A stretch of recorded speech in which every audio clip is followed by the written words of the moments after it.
স্পেনের বিস্ময় বালক লামিন ইয়ামালকে ছোটবেলায় গোসল করিয়েছিলেন লিওনেল মেসি। সামাজিক মাধ্যমে ইয়ামালের বাবার পোস্ট করা ছবিতে ফিরে এসেছে 17 বছর আগের স্মৃতি।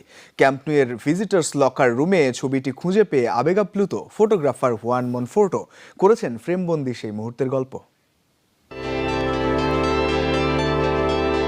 বয়স সবেমাত্র 16 বছর, এখনই নামের সাথে তারকা তকমা লেগে গিয়েছে। এখনো শেষ হয়নি স্কুল, পরীক্ষা মাথায় নিয়ে খেলতে এসেছেন ইউরো। প্রতি ম্যাচে রাখছেন প্রতিভার স্বাক্ষর। বার্সেলোনার জার্সিতে আগেই ভেঙেছেন একাধিক রেকর্ড। যার কথা বলছি, তিনি স্পেনের বিস্ময় বালক লামিন ইয়ামাল।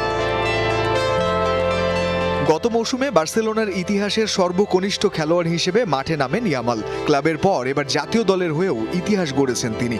লা রোজাদের জার্সিতে সবচেয়ে কম বয়সে খেলা ও গোল করার দুটি কীর্তি এখন এই স্প্যানিয়ার্ডের দখলে।